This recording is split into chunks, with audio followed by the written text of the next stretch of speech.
Jim Walsh is an international security analyst and a research associate at the Massachusetts Institute of Technology Security Studies program. He joins us now from Massachusetts. Welcome to the broadcast. Good to be with you, Susan. Tell us, it could not have come as much of a surprise to the international community that the DPRK was pursuing its rocket testing program once again. Yeah, well, part of this is since they're trying to mask it as a space launch and sort of go through the protocol associated with that, they were obliged to notify international agencies, space agencies, maritime agencies, on what the schedule was going to be. And then they made a last-minute change in the last 48 hours, moved up that announced schedule. There was satellites that indicated that fueling had begun. So I think most everyone expected it was going to happen, yesterday, today, tomorrow, very, very soon. Jim, the DPRK is saying the rocket launch was obviously to put a satellite into orbit, but the international community is not buying it, saying it's a cover to test ballistic missiles. What proof do they have? When will they show it? And what's your view?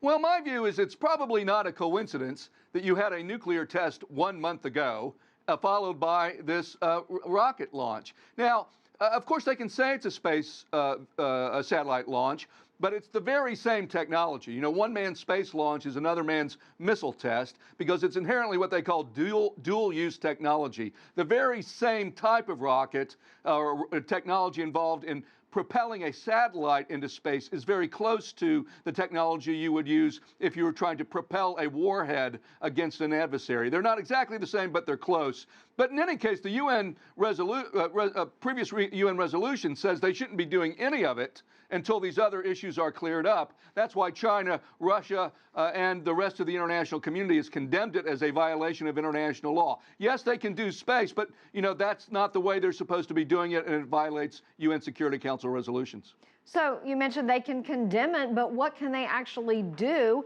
to contain Pyongyang?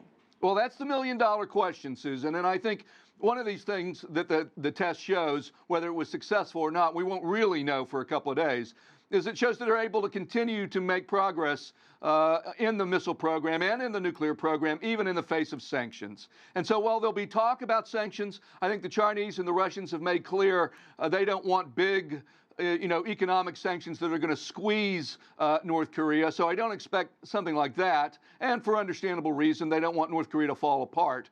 But the question is, what can you do? I don't think sanctions are the answer. If they were the answer, we'd already have this problem solved by now. I just finished a report for the MacArthur Foundation, a 2-year study in which we interviewed North Korean defectors, and it suggests that the sanctions are actually sort of counterproductive. So I think we have to try some new strategies and new tactics if we're going to get at this problem. So, Jim, China has come out asking for calm during this time and peace, but what should the role of China be during this crisis, and does it really have any influence over Pyongyang? Well, China has more leverage over Pyongyang than any other country in the world. After all, they share a border, and most of the economic activity with the DPRK happens with China. And frankly, most of the sanctions evasion, where they sort of set up dummy companies or work with Chinese front companies to import technology, that happens in China too. So I do think China has leverage. I don't expect them. I know there's some on Capitol Hill that think they can solve this problem with the wave of the hand. I don't buy that. But I think there are things they can do. Here are two. One is they can extend the corruption campaign that they have currently carrying out in China and really have that focus on some of these Chinese companies, particularly the larger ones that are doing high technology business with the North Koreans. I think the other thing they can do, the Chinese can do, is continue to build what's called a culture of compliance. That is, international rules about transparency when it comes to banking and import-export. They want to do that anyway because China wants to be able to be a member of the world economy that is, in good standing. But they can use those very same techniques to sort of crack down on sanctions evasion. And then I think you have to couple that with a diplomatic strategy. Sanctions alone, even if they impose punishment, aren't going to bring the North Koreans to stop doing what they're doing. You need a political strategy to do that. Well, I was just going to ask you, a lot of superpowers lining up against the DPRK. How come they are not afraid in a situation like this?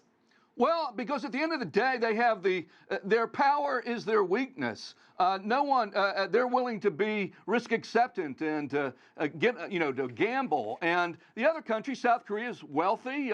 China has growing wealth. You know, they don't want to risk that in dealing with this unpredictable neighbor. And I think that the things that the North Koreans can do is they can threaten, now, unfortunately, they can actually threaten China. They can say, you know, they have leverage on China, because every time they do this, China suffers. It makes China look weak. It undermines their foreign policy objectives. And that gives the North Koreans leverage against the much stronger China. That is one of the ironies of international politics.